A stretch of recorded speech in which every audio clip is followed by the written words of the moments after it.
My name is David Mintz, Monroeville resident. Actually, my family moved here in 1975, so long time Monroeville resident who actually, for some of the reasons everybody was just talking about, Bel Air Pool is where I had my swim lessons when I was a child. The financial constraints about joining a private pool at the time made the community pool a great place to have my sister's swim lessons. So I really do support everybody who just came up, and I hope that they are successful in saving the pool for as long as possible. The pool itself being, as you know, close to something that I've been talking about for several years now with the council, as you would expect I would bring up. The well pad called the Deutsch well pad in just over the border from the Bel Air Pool, about at most 4/10 of a mile away, is being held up now because of the work of one of our fellow, with Sustainable Monroeville, one of our fellow groups, Protect Penn Township, Protect PT, is working on that.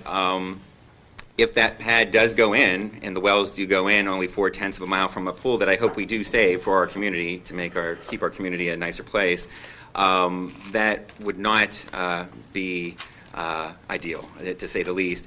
One of the things as a community that we could do, as we've spoken about a lot, is do additional work on top of what we've done already. What we have done already, just to remind, this is a bigger audience than we almost ever have in these chambers, so I just want to say that over the last couple of years, working with the council, what we have been able to do is amend the December 11th, 1984 oil and gas ordinance that Monroeville has. We amended the use tables, so we, with the council obviously, the use tables so that the modern unconventional oil and gas drilling that's popularly known as fracking or hydraulic fracturing is now limited only to the M2 industrial areas of Monroeville rather than all of the zones of Monroeville as previously was stated in our use table. But on top of that, what I've come up here many times asking about is updated regulations, restrictions, basically protections for our community in that December 11th, 1984 ordinance, which did not address this subject. It addressed the old style gas drilling that we've had for over 100 years, obviously, in this area. Now, when I've come up to ask about that work to update our ordinance, the answer that I've been given all along was that we're waiting for some cases in Pennsylvania, some court cases to be settled. This has been going on. Now, don't quote me on the exact amount of time, but I've probably been asking this question well over a year. So I guess my first question is, have any of those cases been settled? Is it helping us to decide to move forward? And if they haven't, which cases are we waiting for, and why are we waiting? And to add on to that is that our group has worked, along with the work that Mr. Ratcher already did on an ordinance update that was eventually pulled from consideration because there were changes made in it to change the area from M2 industrial to a conservancy area, which is under our Monroeville landfill. So we didn't want that. We wanted to keep it in M2 industrial. Eventually that updated ordinance with new restrictions that Mr. Ratcher worked on was pulled from consideration, which we didn't want that one because it was changing the fundamental change that we finally achieved. But we have worked on, with Mr. Ratcher's work that he already did, we have worked on an ordinance that we could submit, we could sit down, and we could just move forward on this before things happen that then become out of our control. And I guess my main question is, we've waited a long time, or what specific court cases in Pennsylvania are we waiting for, and can we move ahead even while waiting for those cases? But I've never been told specifically what cases we're waiting for and why. Okay, and so we can have that answer question. Do you have any other comment you want to make? Okay, and one more comment is that the idea that we were waiting for those cases, this will be my last comment, the idea that we were waiting for those cases, obviously I have a question about, but after observing I'm not sure if it was the citizen or the council meeting of June, but there was a section, when I observed it on our YouTube that we can watch it on, it seemed that I was getting a little bit of a different tone when the question was brought up. I wasn't present, but when I watched it, it sounded like maybe some of the council people, and I'm hoping I misunderstood, specifically, if I misunderstood, please tell me, Ms. Gatos and Mr. Poach had said that it sounded like what they were saying was that they were satisfied with the current ordinance that we have, which, as I'll say for the third time, is from December 11th, 1984, in that basically we're just satisfied right now, and like nothing's, there's no nothing moving forward because we're satisfied. And I thought we were really just waiting because we were waiting for some cases. So maybe I can get some answers to those questions. Okay. You have the comments now at this point? Sure, okay. yes.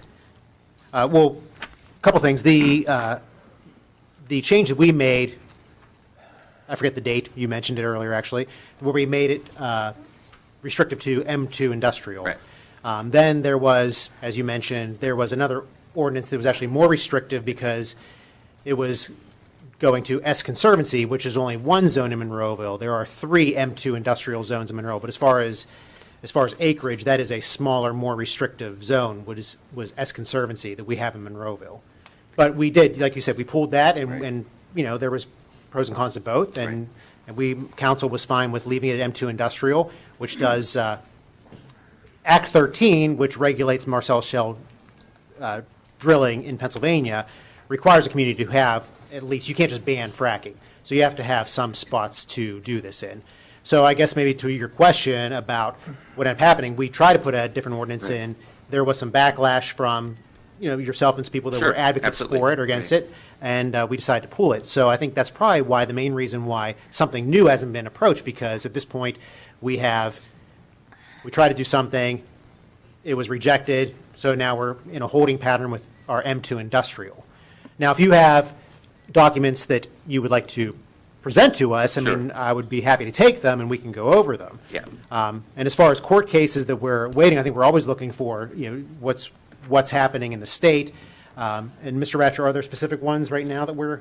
Well, let me just back up a minute, because what my recollection of all this is that you, and I think it was even you, David, yes, came up and said, relative to the new ordinance that we had proposed, let's hold up on everything because we're waiting to hear about a couple of cases. You were. I think you were waiting to hear about Gorsline and Frederick. And I think the reason you're waiting to hear from them, and I don't mean this disrespectfully, Sure. I think you thought that the courts were going to do a lot more with the application of the Environmental Rights Amendment than they actually ended up doing. Right. So that really is what stopped it. Okay. From my point of view. So those were the cases. So then, I mean, if Yeah, and those cases are over with. they're over with. Okay. Yeah. So then I guess if I can respond, if I have the time to respond, is that with all due respect, the difference between the situation we have as we speak today and the new ordinance wasn't just the change from M2 to S1, which we didn't want. We wanted to keep it in M2, but what Mr. Ratcher had done and what we've also worked on are protections for light pollution, sound pollution, setbacks. There were a lot more protections for the community if it even stayed in M2 rather than moving to S1. So that's kind of like two different things, apples and oranges. So if we just keep it at M2, the industrial area, but still have the extra regulations that are above and beyond what we have today, those would, the community would be definitely more protected than it is as I speak right now today without moving it to S1, which for various reasons, including who owns the gas leases under the, that's a whole other subject. But it's not really a whole other subject, but we don't have that much time. If we keep it in M2 as was agreed to by this council, don't move it to S1, but have increased setbacks that are more supported by science than what we have right now, increased protections for light pollution for people that would live near one of these wells, for sound pollution, things like that Mr. Ratcher worked on, and we're in that. But the reason we pushed back was because it was changed from what we had worked together with people from Food and Water Watch and Mr. Little, moving it so that it was just M2 industrial. That was the big change that we've had so far. To move it to S1 was another giant change that we didn't want that change, but we just wanted some additional protections. Well, this is worth reconsidering and maybe bringing it back. And Mr. Yeah. Little, if you could maybe meet with Mr. Ratcher and maybe get an update of where our current ordinance is and what are some other things that we can do that are within the confines of Act 13, and then present it to council for consideration. Okay? Thank you, David. Okay. On the agenda for Tuesday? Could That will not be on the agenda for Tuesday.